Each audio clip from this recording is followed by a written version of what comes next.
ಮನೆವೈದ್ಯ ಕಾರ್ಯಕ್ರಮಕ್ಕೆ ಸ್ವಾಗತ. ಬಂಧುಗಳೇ, ಈ ಯೂರಿಕ್ ಆ್ಯಸಿಡ್ನ ಸಮಸ್ಯೆ ಏನು? ಸೊ ಯೂರಿಕ್ ಆ್ಯಸಿಡ್ ನಮ್ಮ ದೇಹದಲ್ಲಿ ಜಾಸ್ತಿ ಆದರೆ ಏನೆಲ್ಲ ಸಮಸ್ಯೆಗಳು ನಮ್ಮನ್ನು ಕಾಡುತ್ತೆ? ಹಾಗೆ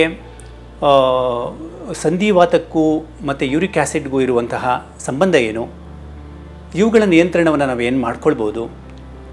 ಲಕ್ಷಣಗಳೇನು? ಇದರಿಂದ ಬರುವ ಸಮಸ್ಯೆಗಳ ಲಕ್ಷಣಗಳೇನಾಗಿರುತ್ತೆ? ಪರಿಹಾರ ಏನು?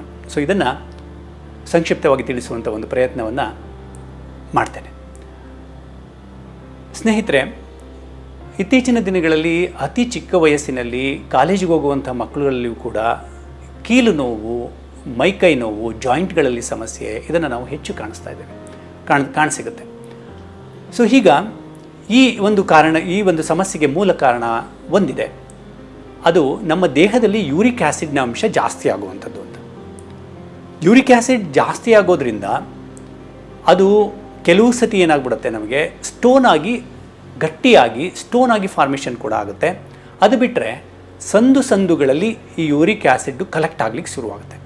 ನಮ್ಮ ಅಸ್ಥಿಮಜ್ಜೆಗಳ ಜಾಯಿಂಟ್ಸ್ ಅಂತ ಏನು ಹೇಳ್ತೀವಿ, ಇವುಗಳಲ್ಲಿ ಕೀಲುಗಳಲ್ಲಿ ಇದು ಶೇಖರಣೆ ಆಗೋದಕ್ಕೆ ಶುರು ಮಾಡುತ್ತೆ.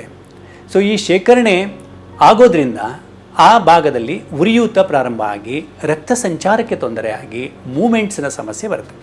ಆ ಮೂಮೆಂಟ್ಸ್ ಸಮಸ್ಯೆ ಬಂದಾಗ ಸೊ ನಮಗೆ ದೇಹದ ಚಾಲನೆಯಲ್ಲಿ ಸಮಸ್ಯೆ ಆಗಿ ಕೆಲವರಿಗಂತೂ ಎದ್ದು ನಿಂತ್ಕೊಳ್ಳೋಕ್ಕೂ ಆಗಲ್ಲ, ಕುಳಿತುಕೊಳ್ಳೋಕ್ಕೂ ಆಗೋದಿಲ್ಲ, ಸಂಚಾರ ಮಾಡಲಿಕ್ಕೂ ಆಗೋದಿಲ್ಲ, ಬೇರೆಯವರು ಸಹಾಯ ಬೇಕೇ ಬೇಕು. ಅಂತಹ ಒಂದು ದೊಡ್ಡ ತೀವ್ರತೆಗೂ ಕೂಡ ಇದು ಹೋಗುತ್ತೆ. ಇದನ್ನು ನಾವೇನು ಮಾಡಬೇಕಪ್ಪ ಅಂತಂದರೆ, ಇದು ನಮಗೆ ಕಾಣಿಸ್ಕೊಂಡಾಗಲೇ ಮುನ್ನೆಚ್ಚರಿಕೆಯಿಂದ ಆಹಾರ ಕ್ರಮದಲ್ಲಿ ಬದಲಾವಣೆಯನ್ನು ಖಂಡಿತವಾಗಿ ಆಹಾರದಲ್ಲಿ ಬದಲಾವಣೆ ಆಗಲಿಲ್ಲ ಅಂತಂದರೆ ಯೂರಿಕ್ ಆ್ಯಸಿಡ್ಗೆ ಮೆಡಿಸನ್ ಇಲ್ಲ. ಮೆಡಿಸನ್ನಿಂದ ಯೂರಿಕ್ ಆ್ಯಸಿಡನ್ನು ನಾವು ನಿಯಂತ್ರಣಕ್ಕೆ ತಂದುಕೊಳ್ತೀವಿ ಅನ್ನುವಂಥ ವಿಚಾರ ಅದು ಒಂದು ಮರೀಚಿಕೆ ಅಂತ ಹೇಳ್ಬೋದು. ಯಾಕಪ್ಪ ಅಂತಂದರೆ ಇದು ಆಹಾರದ ಸಮಸ್ಯೆ. ಯೂರಿಕ್ ಆ್ಯಸಿಡ್ ಅನ್ನುವಂಥದ್ದು ನಾವು ಸೇವಿಸ್ತಾ ಇರ್ತಕ್ಕಂಥ ಆಹಾರದಲ್ಲಿ ನಾವು ಹೆಚ್ಚಿನ ಯೂರಿಕ್ ಆ್ಯಸಿಡ್ ಇರುವಂಥ ಆಹಾರವನ್ನು ಸೇವನೆ ಮಾಡ್ತಿರ್ತೀವಿ.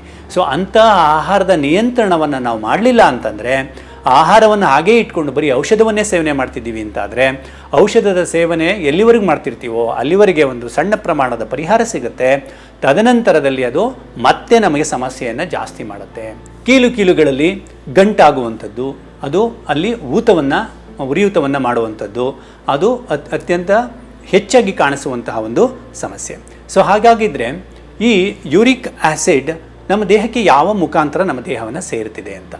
ಯೂರಿಕ್ ಆ್ಯಸಿಡ್ ಇಲ್ಲದೇ ಇರುವಂತಹ ಆಹಾರವನ್ನು ನಾವು ಹುಡುಕೋದು ತುಂಬ ಕಷ್ಟ. ಅಂದರೆ ಪ್ರತಿಯೊಂದು ಆಹಾರದಲ್ಲಿ ಇಂತಿಷ್ಟು ಪ್ರಮಾಣದ ಯೂರಿಕ್ ಆ್ಯಸಿಡ್ ಇದ್ದೇ ಇರುತ್ತೆ.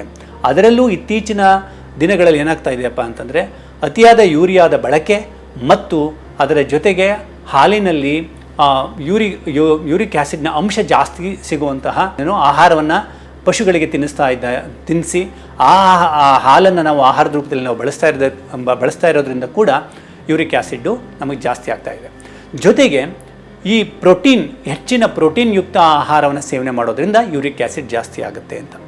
ಪ್ರೋಟೀನ್ನ ಜೊತೆಯಲ್ಲಿ ಫ್ಯೂರಿನ್ ಅನ್ನುವಂತಹ ಒಂದು ಅಂಶ ಇದೆ. ಆ ಫ್ಯೂರಿನ್ ಅಂಶವೇ ಯೂರಿಕ್ ಆ್ಯಸಿಡ್ ಅಂತ ಹೇಳೋದು. ಫ್ಯೂರಿನ್ ಯಾವುದರಲ್ಲಿ ಜಾಸ್ತಿ ಇರುತ್ತೋ, ಯಾವ ಪ್ರೋಟೀನಲ್ಲಿ ಜಾಸ್ತಿ ಇರುತ್ತೋ ಅಂತಹ ಕಾಳುಗಳನ್ನು, ಅಂತಹ ಧಾನ್ಯಗಳನ್ನು, ನಾವು ಏನಾದರೂ ಬೀಜಗಳನ್ನು ಹೆಚ್ಚು ಸೇವನೆ ಮಾಡ್ತಿದ್ದೀವಿ ಅಂತಾದರೆ ಅಲ್ಲಿ ಯೂರಿಕ್ ಆ್ಯಸಿಡ್ ನಮಗೆ ಜಾಸ್ತಿ ಆಗ್ತಾ ಹೋಗುತ್ತೆ. ಅವುಗಳನ್ನು ನಿಯಂತ್ರಣ ಮಾಡಿಕೊಳ್ಳದೆಯೇ ಸೊ ನಾವು ಇದನ್ನು ಪರಿಹಾರವನ್ನು ಕಂಡುಕೊಳ್ಳುವಂಥದ್ದು ತುಂಬ ಕಷ್ಟ ಆಗುತ್ತೆ. ಸೊ ಹಾಗಾಗಿ ನಾವೇನು ಮಾಡಬೇಕಾಗುತ್ತೆ? ಮೊದಲನೇದಾಗಿ ಅಂತಂದರೆ ಇಂತಹ ಆಹಾರ ಸೇವನೆಯನ್ನು ಕಡಿಮೆ ಮಾಡಬೇಕು. ಸೊ ಈಗ ಯೂರಿಕ್ ಆ್ಯಸಿಡ್ ಜಾಸ್ತಿ ಆದಾಗ ಅದರಿಂದ ಆಗಬಹುದಾದಂಥ ದುಷ್ಪರಿಣಾಮಗಳ ಬಗ್ಗೆ ಈಗಾಗಲೇ ನಾನು ಹಲವಾರು ಬಗ್ಗೆ ಬೇರೆ ಬೇರೆ ಸಂಚಿಕೆಯಲ್ಲೂ ತಿಳಿಸಿದ್ದೇನೆ. ಇಲ್ಲಿ ಹೇಳ್ಬೋದು ಅಂತಾದರೆ, ಸೊ ಮೊದಲನೇದಾಗಿ ಸಂಧಿವಾತಕ್ಕೂ ಮತ್ತು ಯೂರಿಕ್ ಆ್ಯಸಿಡ್ ಹೆಚ್ಚಾಗಿರುವುದಕ್ಕೂ ಸಾಕಷ್ಟು ಸಂಬಂಧ ಇದೆ. ಸಂಧಿಗಳಲ್ಲಿ ಹೆಚ್ಚು ಶೇಖರಣೆ ಆಗೋದ್ರಿಂದ ಆ ಸಂಧಿಯಲ್ಲಿ ಮೂಮೆಂಟ್ಸು, ಮಂಡಿಯಲ್ಲಿ ಆದರೆ ಮಂಡಿ ನೋವು, ಸೊಂಟ ನೋವು, ಕುತ್ತಿಗೆ ಭಾಗದಲ್ಲಾದರೆ ಕುತ್ತಿಗೆಯ ಚಾಲನೆ, ಬೆನ್ನಿನಲ್ಲಾದರೆ ಬೆನ್ನಿನ ಚಾಲನೆ, ಸೊ ಮೊಣಕಾಲಿನಲ್ಲಾದರೆ ಪಾದಗಳಲ್ಲಾದರೆ ಪಾದಗಳ ಚಾಲನೆ, ಬೆರಳುಗಳಲ್ಲಿ ಹೆಚ್ಚು ಶೇಖರಣೆ ಆಗುವಂಥದ್ದು, ಸೊ ಗೌಟ್ ಅಂತ ಹೇಳ್ತಾರಲ್ಲ, ಸೊ ಈ ಒಂದು ಸಮಸ್ಯೆಯೇ ಸೊ ಈ ಯೂರಿಕ್ ಆ್ಯಸಿಡ್ನ ಸಮಸ್ಯೆಯಿಂದ ಬರುವಂಥದ್ದು. ಸೊ ಇವುಗಳಿಗೆ ಪರಿಹಾರವಾಗಿ ನಾವೇನೆಲ್ಲ ಮಾಡಬೇಕಾಗುತ್ತಪ್ಪ ಅಂತಂದರೆ, ಸೊ ಒಂದು ನಾವು ವೈಟಮಿನ್ ಸಿ ಹೆಚ್ಚು ಇರುವಂತಹ ಆಹಾರದ ಸೇವನೆಯನ್ನು ನಾವು ಹೆಚ್ಚು ಮಾಡಬೇಕಾಗುತ್ತೆ. ಸೊ ಅದರಲ್ಲಿ ಹಣ್ಣುಗಳನ್ನು ಹೆಚ್ಚು ಸೇವನೆ ಮಾಡಬೇಕಾಗುತ್ತೆ.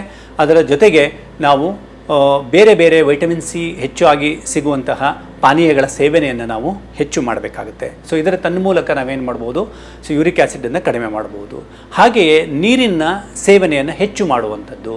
ಸೊ ದೇಹಕ್ಕೆ ಬೇಕಾಗುವಷ್ಟು ನೀರು, ಮಿನಿಮಮ್ ಕ್ವಾಂಟಿಟಿ ಅಂತಂದರೆ ಒಂದು 2 ಲೀಟ್ರಿಂದ 2.5 ಲೀಟ್ರಷ್ಟು ನೀರನ್ನು ಸೇವನೆ ಮಾಡಬೇಕು ಬೆಳಗ್ಗೆಯಿಂದ ಸಂಜೆಯವರೆಗೆ. ಸೊ ಇದರಿಂದವೂ ಕೂಡ ಸೊ ನಮ್ಮ ಕಿಡ್ನಿಯ ಕ್ಷಮತೆ ಚೆನ್ನಾಗಿರುತ್ತೆ ಮತ್ತು ದೇಹದಲ್ಲಿ ಇರುವಂತಹ ಕಲ್ಮಶಗಳು ದೇಹದಿಂದ ಹೊರಹೋಗಿ ಅದು ಶೇಖರಣೆ, ಯೂರಿಕ್ ಆ್ಯಸಿಡ್ ಕೂಡ ಶೇಖರಣೆ ಆಗುವಂಥದ್ದು ಕಡಿಮೆ ಆಗುತ್ತೆ. ಸೊ ಇದನ್ನು ನಾವು ನಿಯಂತ್ರಣ ಮಾಡಿಕೊಳ್ಳಿಕ್ಕೆ ಸಾಧ್ಯ ಇದೆ. ಇನ್ನು ಪ್ರೋಟೀನ್ಯುಕ್ತ ಬೇಳೆಕಾಳುಗಳ ಪ್ರಮಾಣವನ್ನು ಕಡಿಮೆ ಮಾಡುವಂಥದ್ದು. ಸಾಮಾನ್ಯವಾಗಿ ನಾವು ತಿನ್ನುವ ಪ್ರಮಾಣಕ್ಕಿಂತ ಕಡಿಮೆ ಪ್ರಮಾಣದಲ್ಲಿ ಬೇಳೆ ಮತ್ತು ಕಾಳುಗಳನ್ನು ಸೇವನೆ ಮಾಡುವಂಥದ್ದು ಅತ್ಯಂತ ಫಲಪ್ರದವಾಗಿ ಕೆಲಸ ಮಾಡುತ್ತೆ. ಹಾಗೆಯೇ ನಮಗೇನಾದರೂ ಈಗ ಆಲ್ರೆಡಿ ಇದರ ಸಮಸ್ಯೆ ನಮಗೆ ಜಾಸ್ತಿ ಕಾಡ್ತಾ ಇದೆ ಅಂತಾದಲ್ಲಿ, ಸೊ ಅವಾಗಪ್ಪ ನಾವೇನಪ್ಪ ಮಾಡಬೇಕು ಅಂತಂದರೆ ಬಿಸಿ ನೀರಿನಲ್ಲಿ ಸ್ವಲ್ಪ ಎಪ್ಸಮ್ ಸಾಲ್ಟನ್ನು ಹಾಕುವುದು ಅಥವಾ ಸೈಂಧವ ಲವಣವನ್ನು ಹಾಕಿ ಸೊ ಅಲ್ಲಿ ನಾವು ಕೈಗಳು ಬೆರಳುಗಳನ್ನು ಮತ್ತು ಕಾಲುಗಳನ್ನು ಅದರಲ್ಲಿ ಹದ್ದಿ ಇಟ್ಕೊಂಡು ಕೂತ್ಕೊಳ್ಳೋದು. ದಿನಕ್ಕೆ ಒಂದು ಬೆಳಗ್ಗೆ ಮತ್ತು ಸಾಯಂಕಾಲ ಒಂದು 5 ನಿಮಿಷ ಈ ಕ್ರಿಯೆಯನ್ನು ಮಾಡ್ತಾ ಬಂದರೂ ಕೂಡ ನಮಗೆ ಯೂರಿಕ್ ಆ್ಯಸಿಡ್ನ ತೀವ್ರತೆ ಆಗಿರುವಂತಹ ಸಮಸ್ಯೆಯ ತೀವ್ರತೆ ಕಡಿಮೆ ಆಗಲಿಕ್ಕೆ ಸಾಧ್ಯ ಇದೆ. ಸೊ ಹೀಗೆ ವ್ಯಾಯಾಮ ಮತ್ತು ಆಹಾರ ಸೇವನೆ, ನೀರಿನ ಸೇವನೆ ಮತ್ತು ಎಳನೀರು ಮತ್ತು ಪಾನೀಯಗಳ ಸೇವನೆ ಮತ್ತು ಸೊಪ್ಪು ತರಕಾರಿಗಳ ಸೇವನೆ ಮತ್ತು ವೈಟಮಿನ್ ಸಿ ಹೆಚ್ಚಿರುವಂಥ ಹಣ್ಣುಗಳ ಸೇವನೆ, ಲೈಕ್ ನಿಂಬೆಹಣ್ಣಿನ ಸೇವನೆ ಹೆಚ್ಚು ಮಾಡುವಂಥದ್ದು, ಹಾಗೆ ಕಿತ್ತಳೆ ಹಣ್ಣು, ಮೂಸಂಬಿ ಹಣ್ಣಿನ ಸೇವನೆ ಹೆಚ್ಚು ಮಾಡುವಂಥದ್ದು. ಸೊ ಹೀಗೆ ನಾವು ಆಹಾರದಲ್ಲಿ ಬದಲಾವಣೆಯನ್ನು ತಂದುಕೊಂಡಿದ್ದೆ ಆದರೆ ಖಂಡಿತವಾಗಿಯೂ ಯೂರಿಕ್ ಆ್ಯಸಿಡಿಂದ ಆಗುವಂತಹ ಸಮಸ್ಯೆಯನ್ನು ನಾವು ತಡಿಲಿಕ್ಕೆ ಸಾಧ್ಯ. ಇನ್ನು ಆಹಾರದಲ್ಲಿ ನಾವು ಎಂತಹ ಆಹಾರವನ್ನು ಸೇವನೆ ಮಾಡಬೇಕಪ್ಪ ಅಂತಂದರೆ, ಸೊ ನಾವು ಯೂರಿಕ್ ಆ್ಯಸಿಡ್ ಕಡಿಮೆ ಆಗಬೇಕು ಅಂತಾದರೆ ನಮ್ಮ ಆಹಾರದಲ್ಲಿ ಒಂದಷ್ಟು ಉತ್ತಮವಾದಂತಹ ಸಿರಿಧಾನ್ಯಗಳನ್ನು ನಾವು ಅಳವಡಿಸಿಕೊಳ್ಳುವಂಥದ್ದು ಅತ್ಯಂತ ಫಲಪ್ರದ. ಯಾಕಪ್ಪ ಅಂತಂದರೆ ನಾವು ಹೆಚ್ಚು ನಾರಿನಾಂಶ ಇಲ್ಲದಂತಹ ಆಹಾರದ ಧಾನ್ಯಗಳನ್ನು ಬಳಸ್ತಾ ಇದ್ದೀವಿ ಅಂತ ಇಟ್ಕೊಳ್ಳಿ, ಪಾಲಿಶ್ಡ್ ರೈಸು ಹೆಚ್ಚು ಬಳಸ್ತಾ ಇದ್ದೀವಿ ಅಂತ ಇಟ್ಕೊಳ್ಳಿ, ಅಥವಾ ಗೋಧಿಯನ್ನು ಸೇವನೆ ಮಾಡ್ತಾ ಇದ್ದೀವಿ ಅಂತ ಇಟ್ಕೊಳ್ಳಿ, ಮೈದಾವನ್ನು ಸೇವನೆ ಮಾಡ್ತಿದ್ದೀವಿ ಅಂತ ಇಟ್ಕೊಳ್ಳಿ. ಇಲ್ಲಿ ನಮಗೆ ಯೂರಿಕ್ ಆ್ಯಸಿಡಿನ ಪ್ರಮಾಣ ಅತ್ಯಂತ ಹೆಚ್ಚು ನಮ್ಮ ದೇಹವನ್ನು ಸೇರಿಬಿಡುತ್ತೆ. ಯಾಕಪ್ಪ ಅಂತಂದರೆ ಈ ಪ್ರೋಟೀನಿನ ಅಂಶ ಹೆಚ್ಚು ನಮಗೆ ದೇಹಕ್ಕೆ ಸೇರಿತು ಗೋಧಿಯ ಮುಖಾಂತರ ಅಂತಾದರೆ ಅದರಲ್ಲಿ ನಮಗೆ ಫ್ಯೂರಿನ ಅನ್ನುವಂತಹ ಒಂದು ಪ್ರೋಟೀನಿನ ಅಂಶವೂ ಕೂಡ ಹೆಚ್ಚು ಸೇರಿಬಿಡುತ್ತೆ. ಇದು ನಮಗೆ ಶೇಖರಣೆಯನ್ನು, ಯೂರಿಕ್ ಆ್ಯಸಿಡ್ನ ಶೇಖರಣೆಯನ್ನು ಜಾಸ್ತಿ ಮಾಡುತ್ತೆ. ಹಾಗೆಯೇ ಈ ಸಕ್ಕರೆ ಮತ್ತು ಉಪ್ಪು ಏನು ಮಾಡುತ್ತಪ್ಪ ಅಂತಂದರೆ, ಅತಿಯಾಗಿ ನಾವು ಇದನ್ನು ಸೇವನೆ ಮಾಡ್ತಿದ್ದೀವಿ ನಮ್ಮ ಆಹಾರದಲ್ಲಿ ಅಂತಾದರೆ ಇದು ಯೂರಿಕ್ ಆ್ಯಸಿಡನ್ನು ದೇಹದಲ್ಲಿ ಹೊರಕಳಿಸುವ ಕೆಲಸವನ್ನು ಕಡಿಮೆ ಮಾಡಿ ದೇಹದಲ್ಲೇ ಹಿಡಿದಿಟ್ಟುಕೊಳ್ಳುವಂತಹ ಕೆಲಸವನ್ನು ಹೆಚ್ಚು ಮಾಡುತ್ತೆ. ಸೊ ಇದರಿಂದಾಗಿ ಯೂರಿಕ್ ಆ್ಯಸಿಡ್ನ ಪ್ರಮಾಣ ಅತಿ ಶೀಘ್ರವಾಗಿ ದೇಹದಲ್ಲಿ ಜಾಸ್ತಿ ಆಗಲಿಕ್ಕೆ ಕಾರಣ ಆಗುತ್ತೆ. ಸೊ ಹಾಗಾಗಿ ಅದರ ಜೊತೆಗೆ ಕಾರ್ಬೋನೇಟೆಡ್ ಡ್ರಿಂಕ್ಸ್ ಕೂಡ ಅದೇ ಕೆಲಸವನ್ನು ಮಾಡುತ್ತೆ. ಕಾರ್ಬೋನೇಟೆಡ್ ಡ್ರಿಂಕ್ಸಲ್ಲಿ ಅತಿಯಾಗಿ 80% ಸಕ್ಕರೆಯನ್ನೇ ಬಳಸಿರುವುದರಿಂದಾಗಿ ಅದು ಯೂರಿಕ್ ಆ್ಯಸಿಡ್ನ ಅಂಶದ ಜೊತೆಗೆ ಇನ್ನೊಂದಷ್ಟು ಬೇಡದ ದೇಹದ ಕೆಮಿಕಲ್ಗಳನ್ನು ದೇಹಕ್ಕೆ ತುಂಬಿ ಸೊ ತೀವ್ರತೆಯನ್ನು ಅತಿ ಹೆಚ್ಚು ಮಾಡುತ್ತೆ. ಸೊ ಯೂರಿಕ್ ಆ್ಯಸಿಡ್ನಿಂದ ಆಗುವಂತಹ ತೀವ್ರತೆ ಜೊತೆಗೆ ಸಂಧಿವಾತದ ತೀವ್ರತೆ ಇನ್ನೂ ಜಾಸ್ತಿಯಾಗಿ ದೇಹದ ಮಾಂಸಖಂಡಗಳಲ್ಲಿ ಉರಿಯೂತವಾಗುವಂತಹ ಕೆಲಸವೂ ಕೂಡ ಪ್ರಾರಂಭ ಆಗುತ್ತೆ. ಸೊ ಇದರಿಂದಾಗಿ ನಮ್ಮ ದೇಹ ಇನ್ನಷ್ಟು ನಿಷ್ಕ್ರಿಯವಾಗುವುದಂತಹ ಸೊ ಕಟ್ಟಿಟ್ಟ ಬುತ್ತಿ. ಸೊ ಹಾಗಾಗಿ ಕಾರ್ಬೋನೇಟೆಡ್ ಡ್ರಿಂಕ್ಸನ್ನು ಸೇವನೆ ಮಾಡುವಾಗ, ಸಕ್ಕರೆ ಉಪ್ಪನ್ನು ಸೇವನೆ ಮಾಡುವಾಗ ಕೂಡ ನಾವು ಹೆಚ್ಚು ಮುತುವರ್ಜಿಯನ್ನು ವಹಿಸಬೇಕು. ಮಾಂಸಾಹಾರದ ಸೇವನೆಯನ್ನು ಕಡಿಮೆ ಮಾಡಬೇಕಾಗುತ್ತೆ. ಯೂರಿಕ್ ಆ್ಯಸಿಡ್ನ ಸಮಸ್ಯೆ ಇರುವವರು ಕನಿಷ್ಠ ಒಂದು 3 ತಿಂಗಳು 90 ದಿನವಾದರೂ ಮಾಂಸಾಹಾರವನ್ನು ತ್ಯಜಿಸಿ ಮೊಟ್ಟೆಯ ಸೇವನೆಯನ್ನು ಮಾಡಬಹುದು. ನಾಟಿ ಕೋಳಿಯ ಮೊಟ್ಟೆಯನ್ನು ಸೇವನೆ ಮಾಡಬಹುದು. ಸೊ ಈ ರೀತಿಯ ಬದಲಾವಣೆಗಳನ್ನು ತಂದುಕೊಂಡಿದ್ದೇ ಆದರೆ ಯೂರಿಕ್ ಆ್ಯಸಿಡ್ನ ಸಮಸ್ಯೆಯನ್ನು ಪ್ರಾಥಮಿಕ ಹಂತದಲ್ಲೇ ಕಂಡುಕೊಂಡು ಇದನ್ನು ಗುಣಪಡಿಸಿಕೊಂಡು ಇದರ ಸಮಸ್ಯೆಯಿಂದ ಬಳಲುವುದನ್ನು ನಾವು ನಿವಾರಣೆ ಮಾಡಿಕೊಳ್ಳಲಿಕ್ಕೆ ಸಾಧ್ಯ ಇದೆ ಅಂತ ತಿಳಿಸ್ತಾ ಇವತ್ತಿನ ಸಂಚಿಕೆಯನ್ನು ಮುಗಿಸುವ ಸಮಯ ಬಂದಿದೆ. ಮುಂದಿನ ಸಂಚಿಕೆಯಲ್ಲಿ ಇನ್ನೊಂದಷ್ಟು ಮಾಹಿತಿಯೊಂದಿಗೆ ಸಿಗೋಣ. ಧನ್ಯವಾದಗಳು.